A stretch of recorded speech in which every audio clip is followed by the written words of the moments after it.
when you withhold information and when you withhold your feelings over time, and this happens so often, not only are you preventing your relationship and your partner from being able to lean in and show up, even if they reject what you're saying. And they're like, I don't know about that, right? You don't even allow you all to go through a process of breakdown and buildup. Not only is that happening, but you are doing such a disservice to yourself and to your partner, who has a right to know. If you're in a relationship with me, I have a right to know how you feel. Oh, I told him one time, I told him a couple of times, I said something about it that I really don't appreciate A, B, or C, but you are holding on to it, and resentment is building, and resentment is that thing. It's almost like blood pressure. It's when you got the pressure. You got the pressure? When you got the pressure. Not the sugar. It's not the sugar. I'm gonna call it the depression. It's that silent killer. Resentment is that silent killer, holding on to your feelings, saying that I'm trying to support him. I'm trying to do my work, and I'm not going to give him all that. You need to give it to him. Yeah, you need to think about how you give it. You need to make sure that you are paying attention to how you share so that it can be received. But your work is to perhaps open up and to give volume to your voice. And when we withhold information and when we withhold feelings, and we do that over time, more often than not, it is not just happening in our relationship. It's happening in lots of places, because you probably learned that. Look back at your life. Look back at your life. Where else have you withheld your feelings? With your girlfriend, you ain't really tell her how you felt about how she ain't remember such and such, or how she said whatever, right? Do you tell your mama, like, Mama, that's kind of like you crossing a boundary right now. That really hurt my feelings. You're withholding. So it is not only oftentimes the things that we need to grow and do. It is not only for the benefit of our relationships. It is for the benefit of our entire being. You need to be able to let folks know. Because this is the last thing I'm gonna say, because I really have seen this so many times. I want to push back a little bit. Yeah, because you got the pressure when it comes to withholding information and feelings sometimes. I got real blood pressure, but that's something you've had to work on. So I'm sure you want to push back. Go on and push. But before you do it though, let me just say this real quick. I've seen this happen a lot of times where folk get to a place where they're like, done. I'm done. I said this before, y'all. When women get done, they done been here holding on, right? But when they done, they like, see ya. They getting their stuff together, they out. And so then they're coming to us in the 11th hour. And then I'm trying to assess, we're trying to see like exactly what's happening. The brother is like, whoa, what's going on? And ain't no slipper. He's like surprised. And he's like, well, I know that, we had some issues, you know what I mean? But I didn't know he was at this point when she's ready to leave me.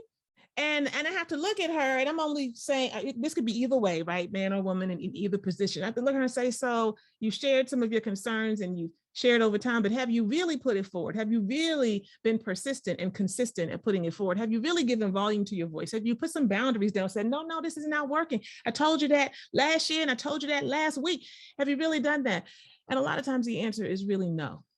Well, I've said some things, but I really haven't like straight up let them know, like, no, or we ain't gonna last. We're not gonna be together.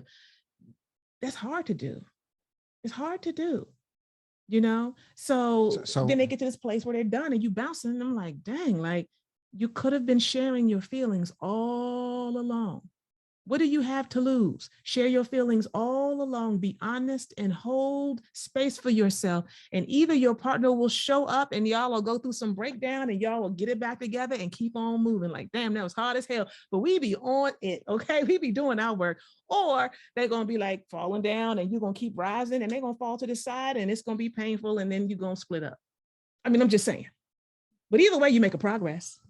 Either way, you're making progress. So don't withhold your feelings. Don't withhold information from your partner. It is a self-deception that fundamentally destroys relationships more often than people realize. So I saw a video earlier today. It's your pushback?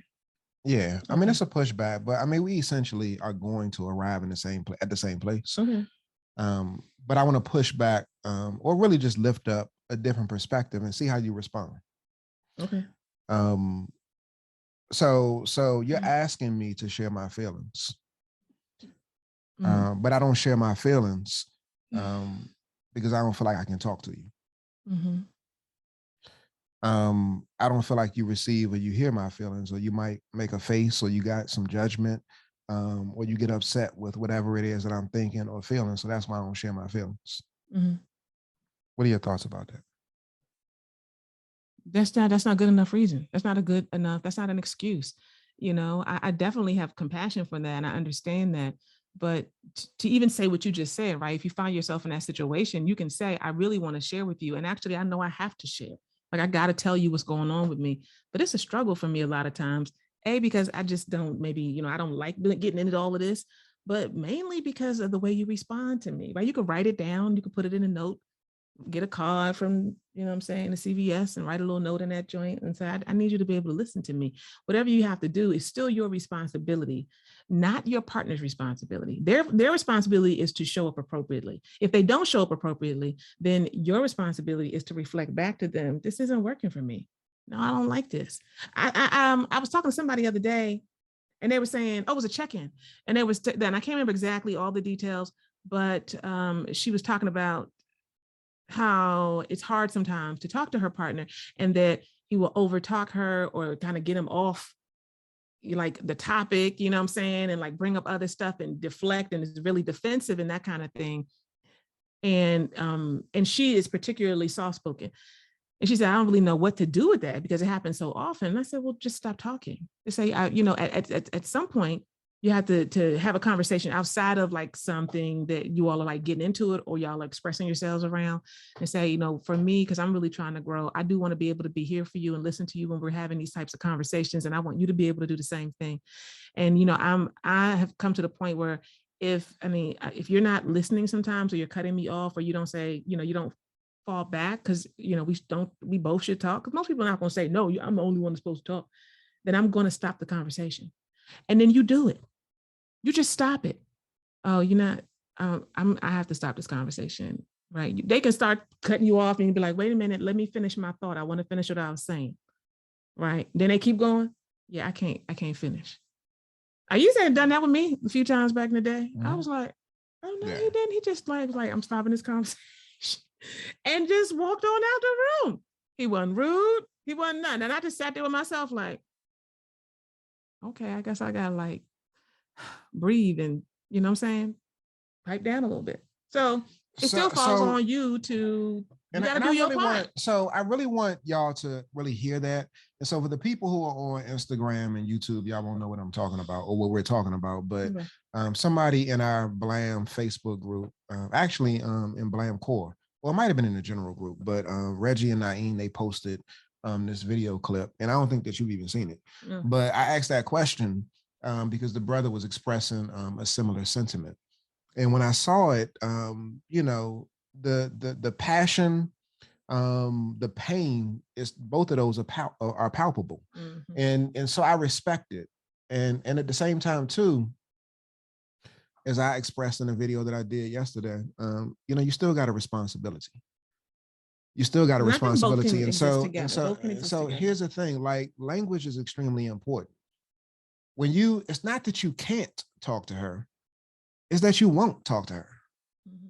And so you want to pay attention to the fact that, like, how are you managing? As my wife, she just eloquently broke down ways that you can approach and navigate that situation. That's like the same angle that I would come from. I think that the most important piece here is that he was trying to elevate and lift up an unmet need, which is to be heard, to be understood, to be respected, which are all real. But the important piece is that has to be conveyed.